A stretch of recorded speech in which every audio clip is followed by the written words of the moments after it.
ಅಶೋಕ್. ಹಾ daddy. Very good. ಏರ್ಪಾಟುಗಳೆಲ್ಲ ತುಂಬಾ ಚೆನ್ನಾಗಿ ಮಾಡ್ತಿದ್ದೀರಾ. Thank you daddy.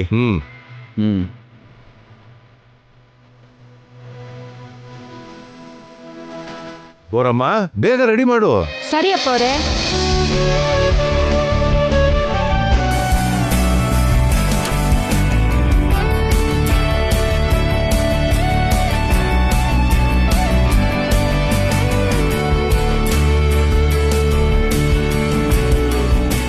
ಮೇಕಪ್ ಶುರು ಮಾಡೋಣವಾ ಮೇಡಮ್? ಬೇಡ ನನ್ಗೆ, ನಾನು ಹೀಗೆ ಇರ್ತೀನಿ. ಹಾಗೆ ಇರ್ತೀನಿ ಅಂದ್ರೆ ಹೇಗ್ ಮೇಡಮ್? ಮೇಕಪ್ ಮಾಡ್ಕೊಳ್ಳಿ ಮೇಡಮ್. ನನ್ಗೆ ಯಾವ ಮೇಕಪ್ಪು ಬೇಡ, ನಾನು ಹೇಗಿದ್ದೀನೋ ಹಾಗೆ ಕಾಣಿಸ್ಲಿ ಸಾಕು. ಹೇಗ್ ಕಾಣಿಸೋದು?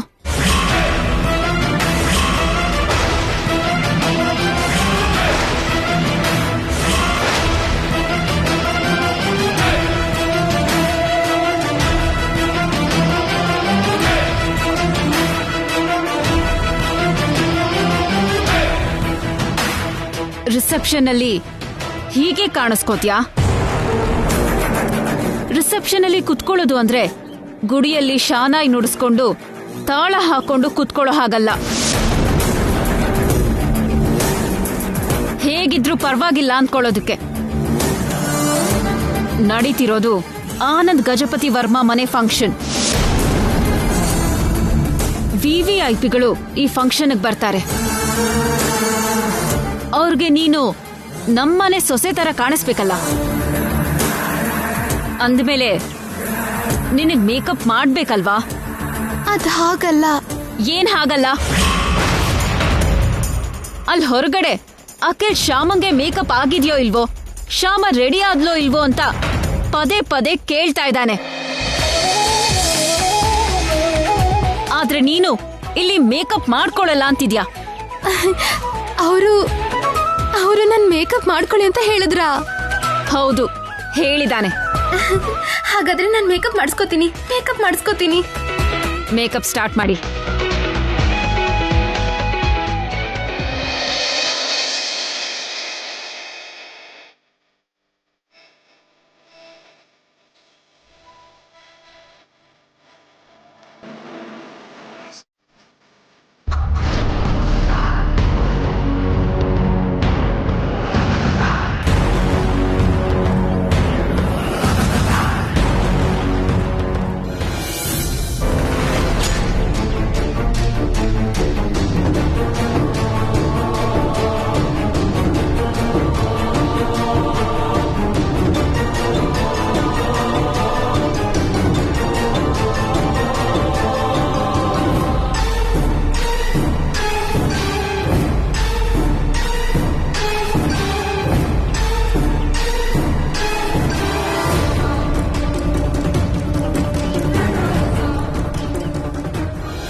ಅತ್ಗೆ, ನೀವ್ ಹೀಗೆ ಡಲ್ ಆಗಿದ್ರೆ ಹೇಗೆ ಹೇಳಿ? ನೀವಿಲ್ಲಿ ನೊಂದ್ಕೊಂಡು ಕೂತಿದ್ರೆ ಉಪಯೋಗ ಏನೂ ಇಲ್ಲ ಅತ್ಗೆ. ಅಂದ್ಕೊಳ್ದೇನೆ ಮದ್ವೆ ಆಗೋಗಿದೆ, ವಿಷಯ ಎಲ್ರಿಗೂ ಗೊತ್ತಾಗೋಗಿದೆ. ಈಗ ರಿಸೆಪ್ಷನ್ ಮಾಡೋದ್ರಿಂದ ಹೊಸ್ದಾಗೋ ನಷ್ಟ ಏನು ಅತ್ಗೆ? ಅಣ್ಣ ಎಲ್ರ ಮುಂದೆ ತಮ್ಮ ಮರ್ಯಾದೆ ಕಾಪಾಡ್ಕೊಳ್ಳೋದಕ್ಕೋಸ್ಕರ ಈ ರಿಸೆಪ್ಷನ್ನ ಏರ್ಪಾಟ್ ಮಾಡಿದ್ದಾರೆ. ಆ ರಿಸೆಪ್ಷನ್ ಅಲ್ಲಿ ನೀವ್ ಹೀಗೆ ಮುಖ ಗಂಟು ಹಾಕೊಂಡು ಕೂತಿದ್ರೆ ಎಲ್ರ ದೃಷ್ಟಿಲೂ ನೀವ್ ಕೆಟ್ಟೋರಾಗ್ತೀರಾ ಅತ್ಗೆ. ಮೊದ್ಲೇ ನೋವಲ್ಲಿರೋ ನಿಮಗೆ 4 ಜನ 4 ತರ ಮಾತಾಡ್ಕೋತಾ ಇರೋದು ನಿಮಗ್ ಗೊತ್ತಾದ್ರೆ ಇನ್ನೂ ನೋವಾಗತ್ತೆ ಅತ್ಗೆ.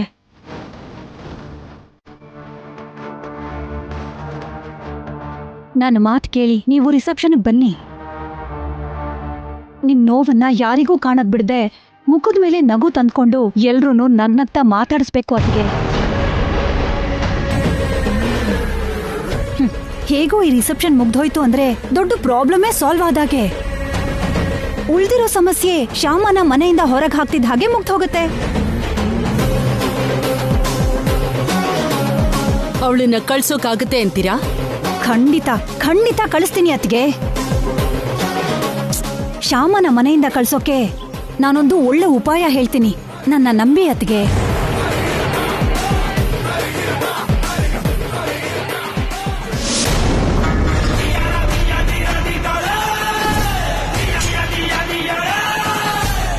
ಇಲ್ಲಿ ನೀವು ರೆಡಿ ಆಗದೆ ಕೂತಿದ್ದೀರಾ, ಅಲ್ಲಿ ಅಖಿಲ್ ರೆಡಿ ಆಗದೆ ಕೂತಿದ್ದಾನೆ. ಇನ್ನು ರಿಸೆಪ್ಷನ್ ಹೇಗಾಗತ್ತೆ ಅತ್ಗೆ? ಏನು, ಅಖಿಲ್ ಇನ್ನೂ ರೆಡಿ ಆಗಿಲ್ವಾ? ಇಲ್ಲ, ನೀವು ಬರ್ದೇ ರೆಡಿ ಆಗಲ್ಲ ಅಂತಿದ್ದಾನೆ. ಎಲ್ರೂ ಮುಂದೆ ಮನೆ ಮರ್ಯಾದೆ ಏನಾಗ್ಬೇಕು?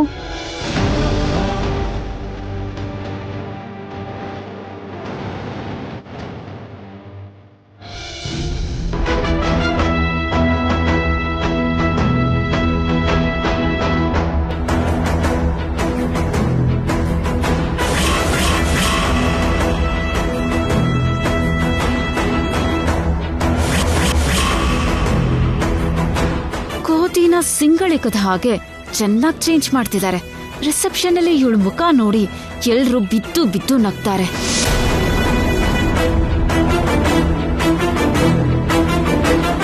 ಹಳ್ಳಿ ಗುಗ್ಗು 10 ಜನರ ಮುಂದೆ ಆಗೋ ಅವಮಾನ ತಡ್ಕೊಳಕಾಗ್ದೆ ಮತ್ತೆ ತನ್ನ ಹಳ್ಳಿಗೆ ವಾಪಸ್ ಹೋಗ್ಬಿಡ್ತಾಳೆ.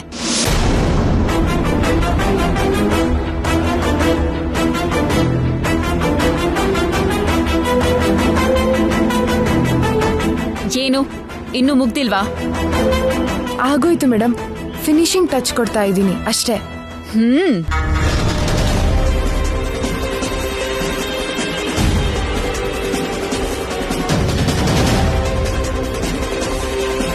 ಆಗೋಯ್ತು ಮೇಡಮ್. ಹೇಗಿದೆ ಮೇಕಪ್? ಎಕ್ಸ್ಟ್ರಾರ್ಡಿನರಿ ಆಗಿ ಮಾಡಿದ್ಯಾ, ಸೂಪರ್, ತುಂಬಾ ಬ್ಯೂಟಿಫುಲ್ ಆಗಿದೆ. Thank you madam.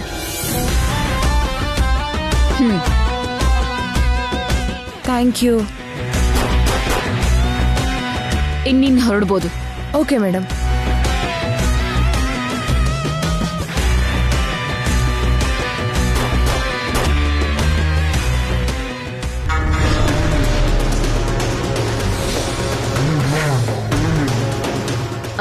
ಶ್ಯಾಮ, ನೀನು ಇದೇ ರೂಮಲ್ಲೇ ಇರು.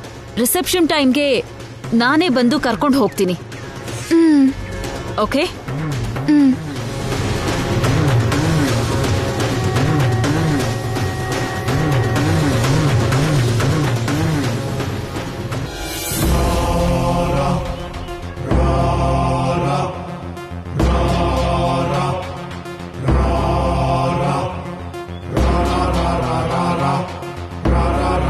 ಎಲ್ಲಿ ಹೋಗಿದ್ದೆ ಮಮ್ಮಿ? ಇಲ್ಲಿ ನಾನು ಭಯದಿಂದ ಸಾಯ್ತಾ ಇದ್ದೀನಿ ಗೊತ್ತಾ? ಯಾಕೆ ಅಷ್ಟು ಭಯ? ಶ್ಯಾಮ ಹಾಡ್ ಹಾಡ್ತೀನಿ ಅಂತ ಹೇಳಿದಳಲ್ಲ. ಹೇಗ್ ಹಾಡ್ತಾಳೆ ಮಮ್ಮಿ? ರಿಸೆಪ್ಷನ್ ಅಲ್ಲಿ ಮಧುಮಗನ್ ಪಕ್ಕದಲ್ಲಿರೋ ಮಧುಮಗಳು ನನ್ನ ಹಿಂದೆ ನಿಂತ್ಕೊಂಡು ಹೇಗ್ ಹಾಡ್ತಾಳೆ? ಹೇಗಾದ್ರೂ ಮಾಡಿ ಹಾಡ್ತಾಳೆ ಬಿಡು. ಆ ಶ್ಯಾಮಗೆ ಅವಳ ಕುಟುಂಬ ಅಂದ್ರೆ ಹುಚ್ಚು ಪ್ರೀತಿ. ಹಾಡ್ಲಿಲ್ಲ ಅಂದ್ರೆ ಅವಳ ಕುಟುಂಬ ನಾಶ ಆಗತ್ತೆ ಅಂತ ನಾನ್ ಹೆದರ್ಸಿದ್ದೀನಲ್ಲ. ಖಂಡಿತ ಹಾಡೇ ಹಾಡ್ತಾಳೆ. ಏನ್ ಹಾಡ್ತಾಳೋ ಏನೋ ಮಮ್ಮಿ, ನನಗಂತೂ ನಂಬಿಕೆನೇ ಇಲ್ಲ. ನನಗ್ ಮಾತ್ರ ಪೂರ್ತಿ ನಂಬಿಕೆ ಇದೆ. ನೀನ್ ಹೀಗಿಷ್ಟು ಧೈರ್ಯವಾಗಿ ಹೇಗಿದ್ಯೋ ನನಗಂತೂ ಅರ್ಥ ಆಗ್ತಿಲ್ಲ ಮಮ್ಮಿ. ನನಗಂತೂ ಹಾಡೋ ಟೈಮ್ ಹತ್ರ ಬರ್ತಿದ್ದಾಗೆ ನನ್ ಕೈ ಕಾಲೇ ಆಡೋದಿಲ್ಲ ಮಮ್ಮಿ. ಭಯ ಆಗ್ತಿದೆ ಮಮ್ಮಿ. ಹಾಗೇನು ಆಗಲ್ಲ, ನಾನ್ ನೋಡ್ಕೋತೀನಿ. ಯಾಕೆ ಟೆನ್ಷನ್ ಮಾಡ್ಕೋತಿದ್ಯಾ? ನಾನು ಇದೀನಲ್ಲ, ನೀನ್ ಆರಾಮಾಗಿರು.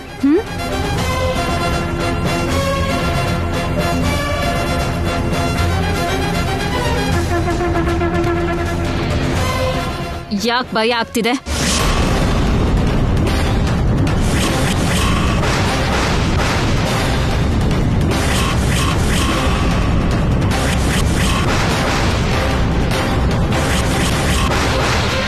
ಹಾಡ್ ಹಾಡೋ ಟೈಮ್ ಹತ್ರ ಬರ್ತಿದ್ದ ಹಾಗೆ ಯಾಕೆ ನಿನ್ ಕೈ ಕಾಲೆಲ್ಲ ನಡಕ್ತಾ ಇದೆ?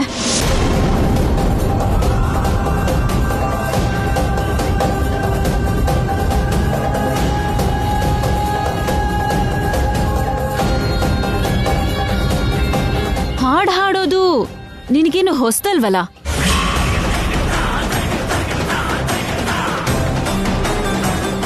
ಎಷ್ಟೋ ಪ್ರೋಗ್ರಾಮ್ಸ್ ಅಲ್ಲಿ ಹಾಡಿದ್ಯಲ್ಲ. ಆ, ಹ, ಹ್ಮ್.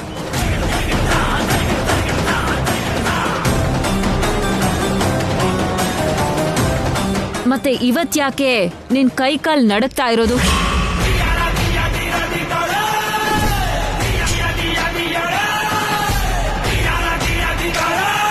ಹೇಳು,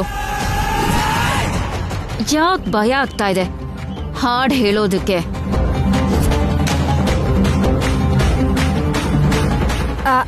ಹಾ, ಯಾಕಂದ್ರೆ ಹೋದ್ಸಲ ಷಷ್ಠಿ ಪೂರ್ತಿನಲ್ಲಿ ಹಾಡಾಡ್ಬೇಕಾದ್ರೆ ಫೈರ್ ಆಕ್ಸಿಡೆಂಟ್ ಆಯ್ತಲ್ಲ, ಈ ಸಾರಿ ಕೂಡ ಅಂಥದ್ದೇನಾದ್ರೂ ಆಗ್ಬಿಡತ್ತೇನೋ ಅಂತ ಇವಳಿಗೆ ಸ್ವಲ್ಪ ಭಯ ಆಗ್ತಿದೆ ಹಾಡಾಡೋದಿಕ್ಕೆ. ಆ, ಆಹಾ, ಹಾ, ಆ ಭಯಕ್ಕೇನೆ ಹಾಡ್ ಹಾಡ್ಬೇಕು ಅಂದ್ರೆ ಭಯ ಆಗ್ತದೆ ನನ್ಗೆ.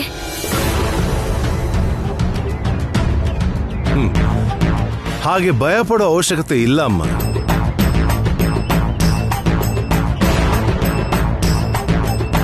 ಹೋದ್ಸಲ ಏನೋ ಶಾರ್ಟ್ ಸರ್ಕ್ಯೂಟ್ ಆಯ್ತು ಅಂತ ಪ್ರತಿ ಸಲನೂ ಹಾಗೆ ನಡೆಯಲ್ವಲ್ಲ.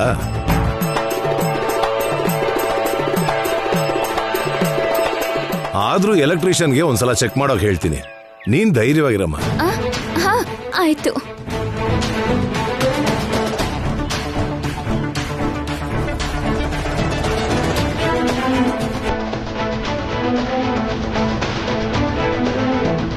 ನಿಮ್ಮ ಅತ್ತಿಗೆ ರಿಸೆಪ್ಷನ್ಗೆ ಬರ್ತಾಳಲ್ಲ? ಹಾ, ಹೇಳ್ಬೇಕಾಗಿರೋ ರೀತಿನಲ್ಲಿ ನಾನು ಅತಿಗೆಲ್ಲ ಹೇಳಿದೀನಿ ಅಣ್ಣ. ಅವ್ರನ್ನ ತಪ್ಪದೆ ಕರ್ಕೊಂಡು ಬರ್ತೀನಿ.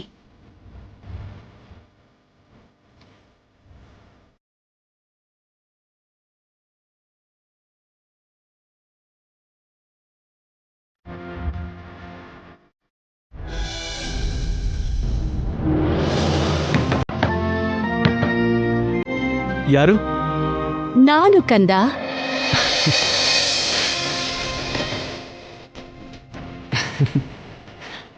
ಬಂದ್ರಾ ಮಮ್ಮಿ? ಬಂದ್ರಾ? ನಂಗೆ ಗೊತ್ತಿತ್ತು ಮಮ್ಮಿ ನೀವು ಬರ್ತೀರಾ ಅಂತ. ಮಗ ತಾಯಿಗೆ ಎಷ್ಟೇ ನೋವು ಕೊಟ್ರು ತಾಯಿ ಮಾತ್ರ ಮಗಂಗೆ ನೋವು ಕೊಡಲ್ಲ. ನನಗೆ ನೋವಾಗೋದು ಇಷ್ಟ ಇಲ್ಲದೆ ನೀವು ಬಂದ್ರಿ ಅಂತ ನನಗೆ ಗೊತ್ತು ಮಮ್ಮಿ.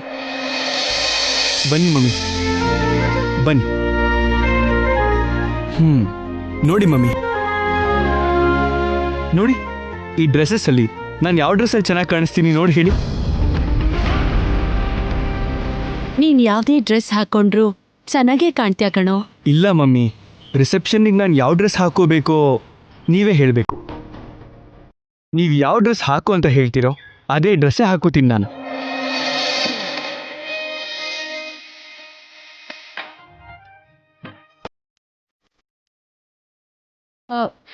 ಅದನ್ನ ಹಾಕೋ ಕಂದ, ರಾಜನ್ ತರ ಕಾಣ್ತೀಯ. Thank you mummy, thank you very much. ಚಂದ್ರನ್ ಹಾಗಿರೋ ನಿನ್ ಪಕ್ಕದಲ್ಲಿ ಕತ್ಲನ್ ಹಾಗಿರೋ ಆ ಹುಡುಗಿ ತುಂಬಾ ದಿನ ಇರಲ್ಲ. ಆದಷ್ಟು ಬೇಗ ಅವಳನ್ನ ಇಲ್ಲಿಂದ ಕಳಿಸ್ಬಿಡ್ತೀನಿ. ಬಂಗಾರದ ಗೊಂಬೆ ಹಾಗಿರೋ ಸೊಸೆನ್ ತಂದು ನಿನ್ ಪಕ್ಕದಲ್ಲಿ ನಿಲ್ಲಿಸ್ತೀನಿ.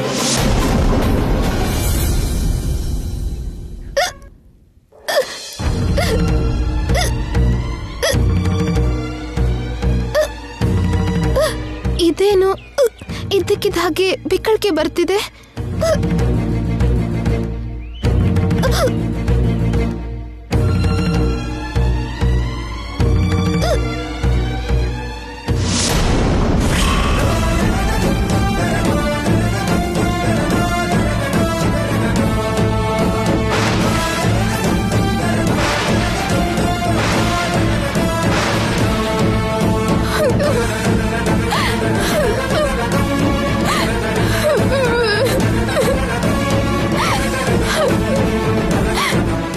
ಇದೇನು ಐಶ್ವರ್ಯ ಅಕ್ಕ ನನ್ನ ಹೀಗೆ ತಯಾರು ಮಾಡಿದ್ದಾರೆ. ನಾನು ಬೇಡ ಅಂದ್ರು ನನಗೆ ಮೇಕಪ್ ಮಾಡಿಸಿದ್ದು ನಾನು ಹೀಗೆ ಕಾಣ್ಲಿ ಅಂತನಾ? ಹೀಗೆ ನಾನು ಎಲ್ರ ಮುಂದೆ ಹೇಗೋಗ್ಲಿ? ಕೃಷ್ಣ, ಯಾಕೆ ಹೀಗೆ ಮಾಡಿದೆ? ಬೇಡ, ನನಗೆ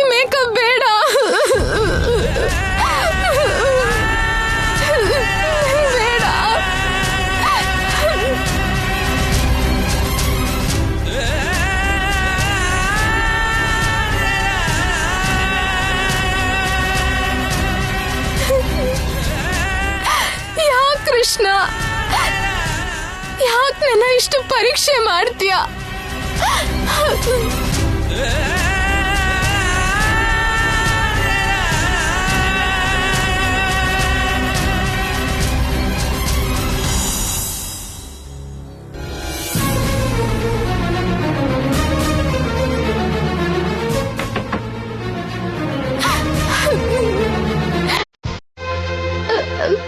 ಯಾರು? ನಾನು ಅಖಿಲ್.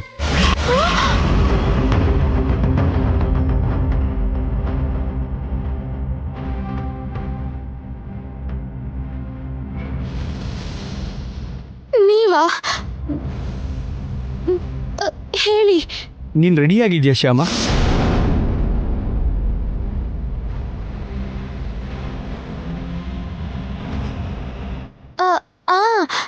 ರೆಡಿ ಆಗ್ತಾ ಇದ್ದೀನಿ.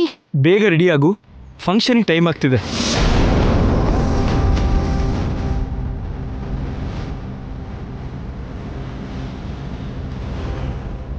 ಹಲೋ, ಕೇಳಿಸ್ತಾ ಇದೆಯಾ?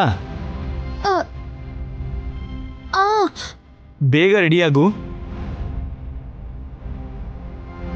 ಅಖಿಲ್ ಅವರೇ, ಏನು? ಅದು ಏನ್ ಶ್ಯಾಮ, ಏನೋ ಮುಜುಗರ ಪಡ್ಕೋತಿದ್ಯಾ? ಹೇಳು. ಅದು ನಾನೀಗ ನಿಮ್ ಜೊತೆ ಅಲ್ಲಿಗೆ ಬರ್ಲೇಬೇಕಾ? ಇದೇನ್ ಶ್ಯಾಮ ಹೀಗೆ ಕೇಳ್ತಾ ಇದೆಯಾ? ಅಷ್ಟಕ್ಕೂ ಈ ರಿಸೆಪ್ಷನ್ ಇಟ್ಟಿರೋದೇ ನಿನಗೋಸ್ಕರ ಅಲ್ವಾ? ನನ್ಗೋಸ್ಕರನಾ? ನಿನಗೋಸ್ಕರ ಅಂದ್ರೆ ಐ ಮೀನ್, ನೀ ನಮ್ಮ ಮನೆ ಸೊಸೆ ಅಂತ ಎಲ್ರಿಗೂ ಪರಿಚಯ ಮಾಡ್ಸೋಕೆ ಅಲ್ವಾ? ಅದೇನೋ ನಿಜಾನೇ, ಆದ್ರೆ ನಿನ್ ಪರಿಸ್ಥಿತಿ ನನಗೆ ಅರ್ಥ ಆಗತ್ತೆ ಶ್ಯಾಮ. ಊಹಿಸ್ದಿರೋ ಪರಿಸ್ಥಿತಿಲಿ, ಅಂದ್ಕೊಳ್ದೇ ಇರೋ ಥರ ರೀತಿನಲ್ಲಿ ನಮ್ಮ ಮದುವೆ ಆಗೋಯ್ತು. ಫ್ಯಾಮಿಲಿ ಮೆಂಬರ್ಸ್ ಎಲ್ಲರೂ ಇನ್ನೂ ಕೂಡ ಶಾಕಿಂದ ಹೊರಗಡೆ ಬಂದಿರಲ್ಲ ಅಲ್ವಾ? ಇಂಥ ಪರಿಸ್ಥಿತಿಯಲ್ಲಿ ಈ ರಿಸೆಪ್ಷನ್ ಯಾಕೆ ಅಂತ ನಿನಗೆ ಅನಿಸ್ತಿರ್ಬೇಕು. ಆದರೆ ಡ್ಯಾಡಿ ರಿಸೆಪ್ಷನ್ ಫಿಕ್ಸ್ ಮಾಡಿದ್ಮೇಲೆ ಇನ್ನಾವ್ ಯಾವುದ್ರ ಬಗ್ಗೆನೂ ಯೋಚನೆ ಮಾಡಬಾರ್ದು, ಯಾರ ಬಗ್ಗೆನೂ ಯೋಚನೆ ಮಾಡಬಾರ್ದು.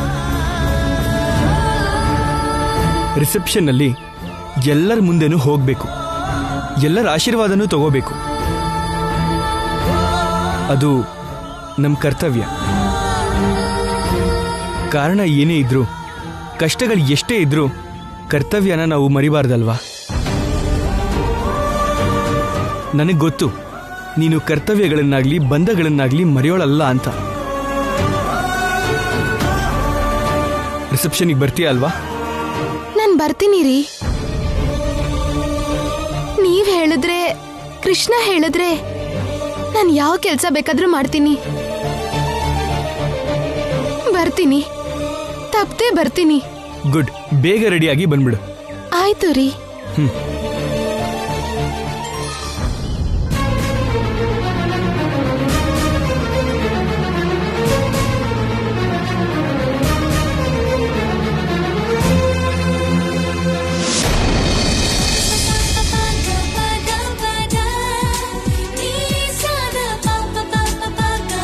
ಮಲ್ಲಿಕಾರ್ಜುನ್ ನಮಗೆ ಮೋಸ ಮಾಡಕ್ ನೋಡಿದ್ರು ನಮಗ್ ಕೆಟ್ಟದೇನೂ ಆಗ್ಲಿಲ್ಲ. ಶ್ಯಾಮ ಇಷ್ಟು ದೊಡ್ಡ ಮನೆಗೆ ಸೊಸೆ ಆಗಿದ್ದಾಳೆ ಅಂದ್ರೆ ಅದು ಮಲ್ಲಿಕಾರ್ಜುನ್ ನಿಂದಾನೆ. ಹೌದು ರೀ. ನಮಸ್ತೆ ಬೀಗರ್ಗೆ. ನಮಸ್ಕಾರ. ಎಷ್ಟೊತ್ತಾಯ್ತು ಬಂದು? ಈಗಷ್ಟೇ ಬಂದ್ವಿ. ಹಾ, ಇಲ್ಲೇ ನಿಂತಿದ್ದೀರಲ್ಲ, ಬನ್ನಿ ಒಳಗ್ ಬನ್ನಿ. ಹೌದು, ಶ್ಯಾಮ ಎಲ್ಲಿದ್ದಾಳೆ? ನಿಮ್ಗೋಸ್ಕರ ಕಾಯ್ತಾ ಒಳಗಡೆ ರೆಡಿ ಆಗ್ತಿದ್ದಾಳೆ. ಬನ್ನಿ ಬನ್ನಿ ಬನ್ನಿ. ಹಲೋ, ಹಾ ಪ್ರಸಾದ್, ಎಲ್ಲಿದ್ದೀರಾ? ಹಾ, ಬೋರಮ್ಮ. ಏನಮ್ಮ ಅವ್ರೆ? ಶ್ಯಾಮ ರೂಮಲ್ಲೇ ಇದ್ದಾಳಾ? ಹೌದಮ್ಮ, ಕೋಣೆಯಲ್ಲಿ ತಯಾರಾಗ್ತಾವ್ರೆ. ಸರಿ, ನೀನ್ ಹೋಗು. ಆ ಹೌದಮ್ಮ. ಇವರೆಲ್ಲ ಯಾರು? ಶ್ಯಾಮನ ಅಮ್ಮ ಅಪ್ಪ. ಹೌದಾ, ಅನ್ಕೊಂಡೆ. ಇವ್ರೆಲ್ಲಾರ ಮಕ ನೋಡ್ದಾಗ್ಲೇ ಅನ್ಕೊಂಡೆ. ಆ ಅಮ್ಮನ ಕಡೆಯವರೇ ಇರ್ಬೇಕು ಅಂತ. ಕೋಣೆಲ್ಲ ಇದ್ದಾರೆ, ಹೋಗ್ರಿಪ್ಪ. ಚಿಕ್ಕಪ್ಪ ನೀವು ಹೋಗಿ. ಬರಮ್ಮ, ಅಲ್ಲಿ ತುಂಬಾ ಕೆಲಸ ಇದೆ, ಬನ್ನಿ. ಸರಿನಮ್ಮ, ನಡೀರಿ ನಡೀರಿ.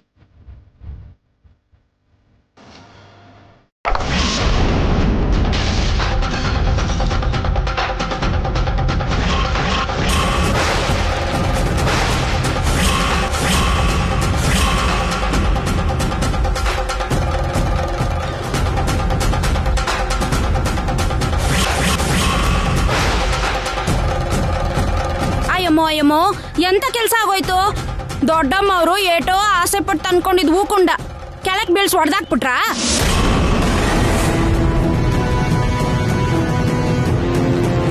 ಕಣ್ಣನ್ನ ನೆತ್ತಿ ಮೇಲೆ ಇಟ್ಕೊಂಡು ನಡೆದ್ರೆ ಒಡೆಯೋದು ಮುರಿಯೋದು ಬಿಟ್ರೆ ಇನ್ನೇನಾಗುತ್ತೆ?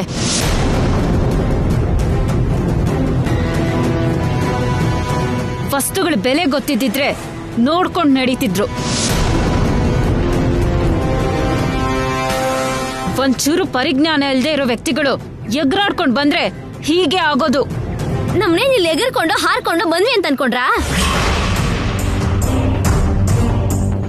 ನೀವೇ ಬಂದು ಕುಂಕುಮ ಕೊಟ್ಟು ಕರೆದಿದ್ದಕ್ಕೆ ಬಂದಿರೋದು. ಶೋಭಾ, ಇಲ್ಲ ಅಂದಿದ್ರೆ ಈ ನಿಮ್ ಕೋಟೆಗೆ ಬರೋ ಕರ್ಮ, ಬಂದು ಈ ಮಾತ್ ಕೇಳ್ಬೇಕಾಗಿರೋ ಕರ್ಮ ನಮ್ಗೇನು ಇರ್ಲಿಲ್ಲ. ಶೋಭಾ, ಏನ್ ಮಾತಾಡ್ತಿದ್ಯಾ ನೀನು? ಸ್ವಲ್ಪ ಸುಮ್ನೆ ಇರ್ತೀಯಾ? ಹಾ, ಮಾತ್ ಕೇಳ್ಕೊಂಡು ನೀವೇನೋ ಸುಮ್ನೆ ಇರಬಹುದು, ನನಗಿರಕ್ಕಾಗಲ್ಲ ಅತ್ತೆ. ಏನು ಅತಿಯಾಗಿ ಮಾತಾಡ್ತಿದ್ಯಾ? ಬೆಲೆ ಬಾಳೋ ವಸ್ತು ಒಡ್ದು ಹೋಗಿದ್ದಕ್ಕೆ ಬೇಜಾರಾಗಿ ಒಂದ್ ಮಾತು ಹೇಳಿದ್ನಪ್ಪ, ಅದು ತಪ್ಪ? ನಿನಗಿಷ್ಟ ಬಂದಂಗ್ ಮಾತಾಡ್ತಿದ್ಯಾ? ನಾನ್ ಮಾತಾಡಿದ ತಪ್ಪ? ಹೇಳು. ತಪ್ಪಲ್ಲ.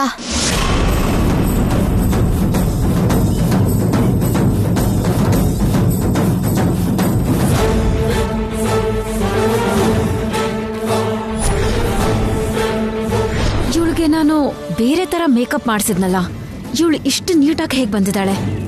ಇವಳು ಸಾಮಾನ್ಯದವಳಲ್ಲ. ನೀವಂದಿದ್ದು ತಪ್ಪಲ್ಲ. ನಿಮ್ಗೆ ಮನುಷ್ಯರಿಗಿಂತ ವಸ್ತುಗೆ ಬೆಲೆ ಜಾಸ್ತಿ.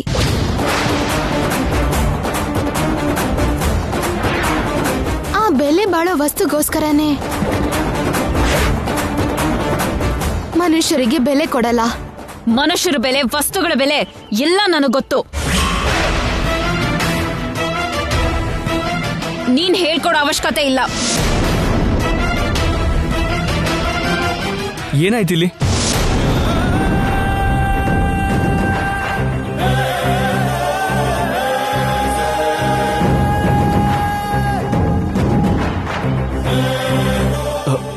ಏನಾಯ್ತು ಹೊತ್ತಿಗೆ?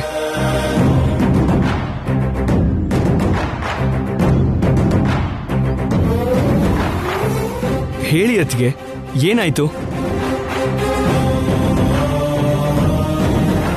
ನಡೆದಿದ್ರಲ್ಲಿ ಅವ್ರ ತಪ್ಪೇನಿಲ್ಲ ಭಾವ, ತಪ್ಪೆಲ್ಲ ನಂದೆ.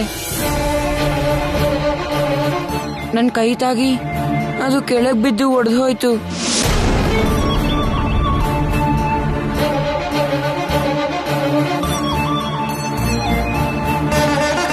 ಬೆಲೆ ಬಾಳೋ ವಸ್ತುನ ಹಾಳು ಮಾಡಿದ್ದಕ್ಕೆ ಅವರು ನಮ್ಮ ಮೇಲೆ ಕೋಪ ಮಾಡ್ಕೊಂಡಿದ್ದಾರೆ.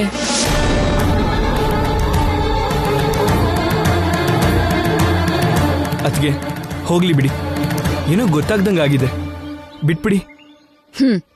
ಓಕೆ.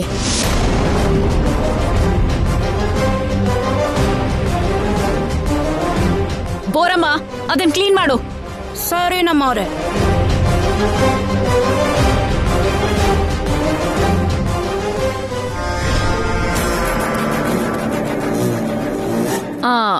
ಹೌದು, ನಿನಗೋಸ್ಕರ ಬ್ಯೂಟಿಷಿಯನ್ನ ಕರ್ಸಿದ್ದೆ ಅಲ್ವಾ? ನೀನೇನು ಮೇಕಪ್ ಇಲ್ದೆ ಬಂದಿದ್ಯಲ್ಲ? ಮೇಕಪ್ಪೇ ಇಲ್ದ ಹಾಗೆ ಶ್ಯಾಮ ತುಂಬಾ ಅಂದವಾಗಿದ್ದಾಳೆ ಅದಕ್ಕೆ.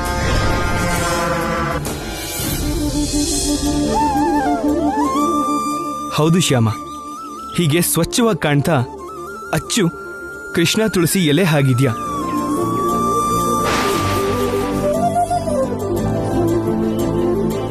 ಟೆನ್ಷನ್ಸ್ ಎಲ್ಲ ಹೋಗಿ ಈಗ ತುಂಬ ಪ್ರಶಾಂತವಾಗಿದೆಯಾ. ಪಾಪ ಅಕ್ಕ ಏನೋ ನನ್ಗೆ ಚೆನ್ನಾಗಿ ಮೇಕಪ್ ಮಾಡಿಸ್ಬೇಕು ಅನ್ಕೊಂಡಿದ್ರು.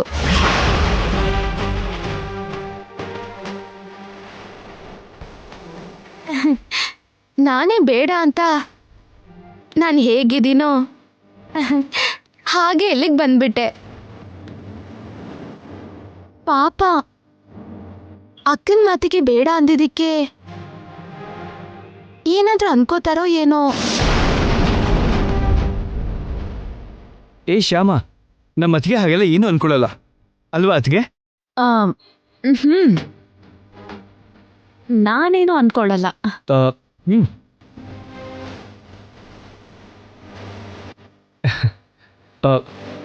ಅಂಕಲ್ ಬನ್ನಿ, ಸ್ಟೇಜ್ ಹತ್ರ ಹೋಗೋಣ ಪ್ಲೀಸ್. ಹಾ ನಡೀರಿ. ಬನ್ನಿ.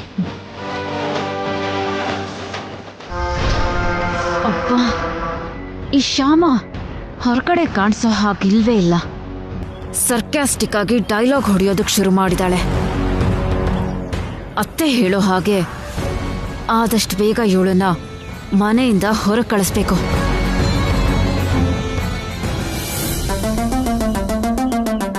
ಓ ವಸಂತ ಅತ್ತಿಗೆ, ನಿಮ್ ಸೊಸೆಯಲ್ಲಿ ಅತಿಲೋಕ ಸುಂದರಿನ್ ಬಿಟ್ರೆ ಆರ್ಡಿನರಿ ಹುಡುಗಿನ ನನ್ ಸೊಸೆಯಾಗಿ ತರಲ್ಲ ಅಂದಿದ್ದೆ. ಆ ಅತಿಲೋಕ ಸುಂದರಿ ಸಿಕ್ಕದ್ಲಾ? ಸಿಕ್ಕೇ ಇರ್ತಾಳೆ ಬಿಡು.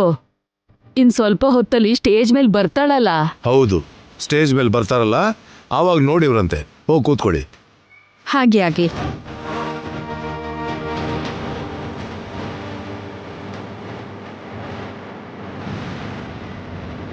ನಮಸ್ಕಾರ. ನಮಸ್ಕಾರ ನಮ್ಮ.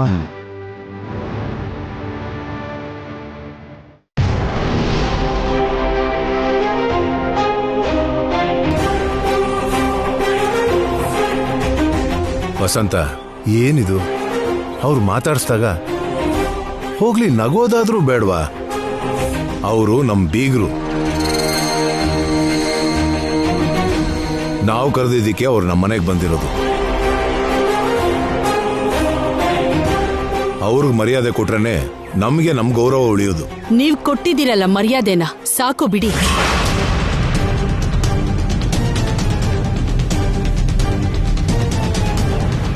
ಸೊಸೆ ಬಗ್ಗೆ ಬಂದಿರೋ ಜನ ಪ್ರಶ್ನೆ ಕೇಳ್ತಿದ್ರೆ ನನ್ಗೆ ಉತ್ತರ ಕೊಡೋಕಾಗ್ತಾ ಇಲ್ಲ.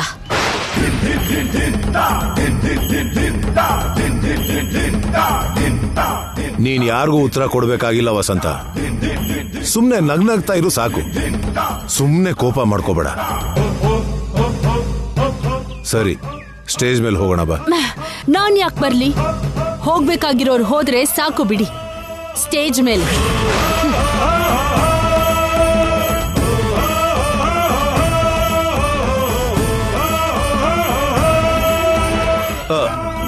ವಸಂತ, ವಸಂತ,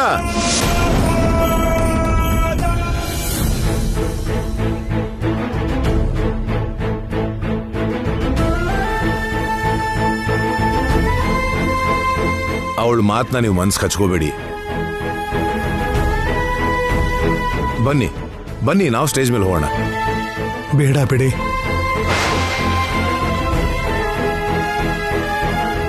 ಆ ಸ್ಟೇಜ್ ಮೇಲೆ ನಿಮ್ ಪಕ್ಕ ನಿಂತ್ಕೊಳ್ಳೋ ಹಕ್ಕು ನಮ್ಗಿಲ್ಲ.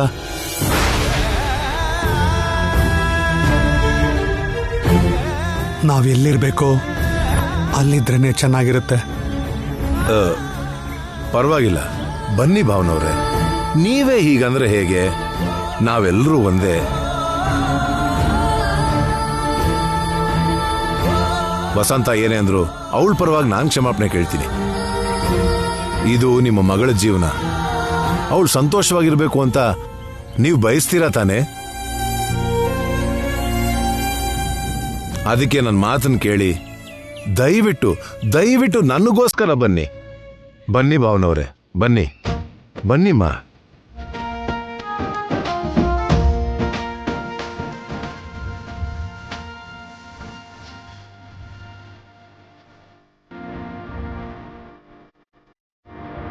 ಎಲ್ಲರಿಗೂ ನಮಸ್ಕಾರ. ಚಿರಂಜೀವಿ ಅಖಿಲ್ ಶ್ಯಾಮ ದಂಪತಿಗಳಿಗೆ ಆಶೀರ್ವಾದ ಮಾಡಬೇಕು ಅಂತ ಬಂದಿರೋ ನಮ್ಮ ಬಂಧುಗಳಿಗೆ, ಕಂಪನಿ ಉದ್ಯೋಗಿಗಳಿಗೆ, ಸ್ನೇಹಿತರಿಗೆ ಮತ್ತು ಸಹೋದ್ಯೋಗಿಗಳಿಗೆ ಎಲ್ಲರಿಗೂ ಸ್ವಾಗತ, ಸುಸ್ವಾಗತ.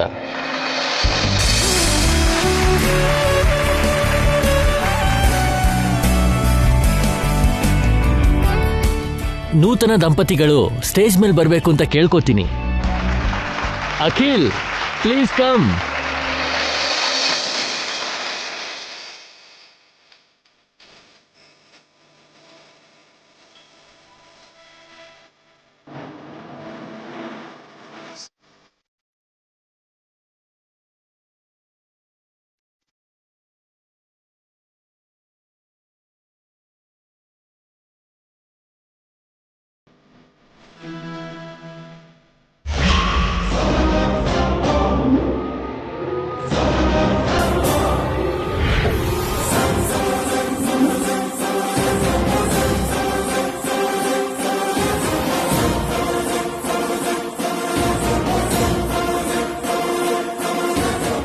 ನೀವೆಲ್ಲರೂ ನೂತನ ವಧುವರರನ್ನ ಆಶೀರ್ವದಿಸೋಕೆ ಬಂದಿದ್ದಕ್ಕಾಗಿ ಮತ್ತೊಮ್ಮೆ ನಿಮಗೆ ಎಲ್ಲರಿಗೂ ಸ್ವಾಗತ.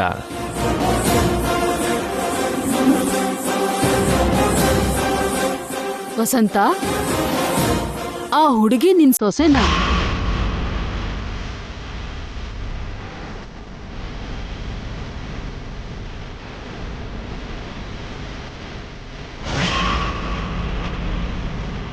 ಆ ಹುಡುಗಿನ ನಿಮ್ ಸೊಸೆ ಅಂತ ಒಪ್ಕೊಂಡಿದ್ಯಾ?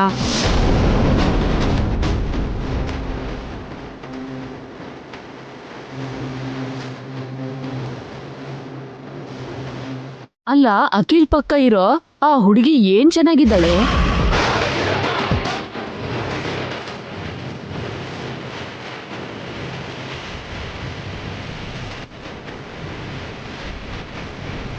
ಅಪ್ಸರೇನೋ ಅತಿಲೋಕ ಸುಂದರಿನೋ ಕರ್ಕೊಂಡ್ ಬರ್ತೀನಿ ಅಂತ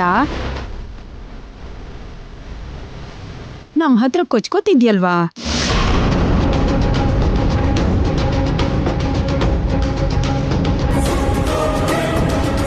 ಕೊನೆಗೂ ಈ ಕರಿ ಹುಡುಗಿನ ನಿನ್ ಸೊಸೆ ಅಂತ ಮಾಡ್ಕೊಂಡಿದ್ಯಾ.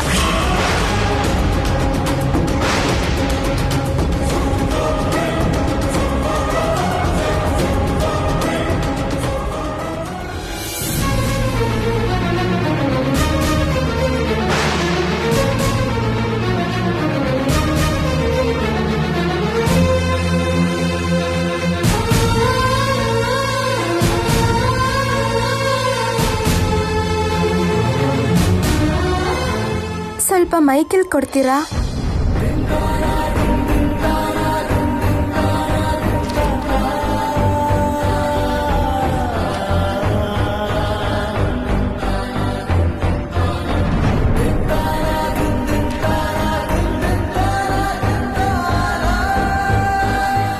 ಎಲ್ರಿಗೂ ನಮಸ್ಕಾರ. ನಿಜ ಹೇಳ್ಬೇಕು ಅಂದ್ರೆ ನನಗೆ ವೇದಿಕೆ ಮೇಲೆ ಇವ್ರ ಪಕ್ಕದಲ್ಲಿ ನಿಂತ್ಕೊಳ್ಳೋ ಅರ್ಹತೆ ಇಲ್ಲ.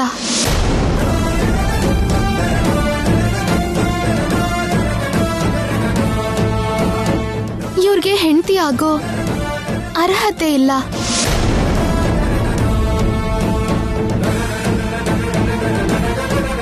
ಇವ್ರಿಗೆ ಹೋಲಿಕೆ ಆಗೋ ಲಕ್ಷಣ, ವಿದ್ಯೆ ಯಾವುದೂ ಇಲ್ಲ.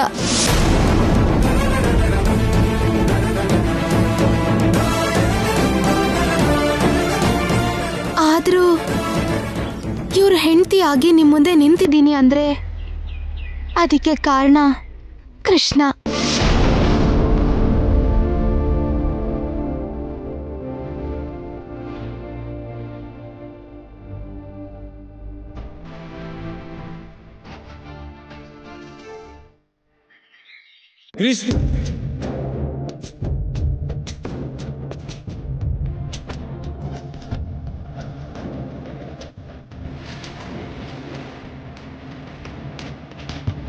ನನ್ಗೆ ತಂದೆ, ತಾಯಿ, ಗುರು, ದೈವ ಎಲ್ಲ ಕೃಷ್ಣನೇ.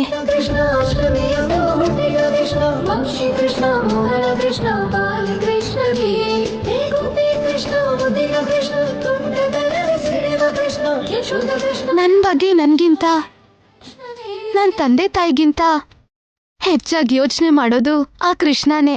ದೇವಕೀ ನಂದನ ಶುಭಧರ ಭೂಷಣ ವಾಸುದೇವ ಸನಾತನ ಭಕ್ತವತ್ಸಲ ನೀಲಮೇಘ ಶ್ಯಾಮ ಹರಿ ಪಾಠ ಸಾರಥೆ.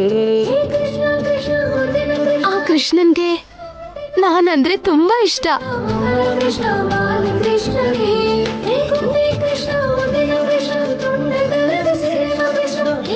ಅದಕ್ಕೆ ನಾನ್ ಕೇಳ್ದೆ ಇದ್ರು ಇಲ್ಲಿ ತನಕ ಎಲ್ಲ ಕೊಡ್ತಾ ಬಂದಿದ್ದಾನೆ.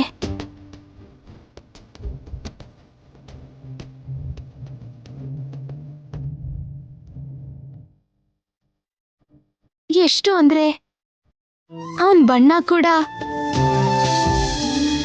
ನನ್ಗೆ ಕೊಟ್ಟಿದ್ದಾನೆ.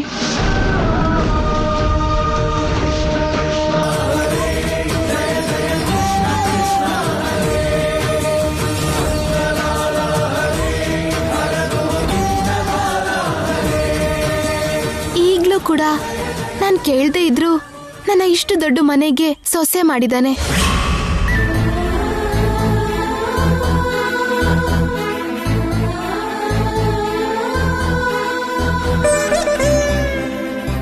ಇಷ್ಟು ಒಳ್ಳೆ ಮನ್ಸಿರೋ ಜನರ ಮನೆಗೆ ನನ್ನ ಸೊಸೆಯಾಗಿ ಮಾಡಿದ್ದಾನೆ.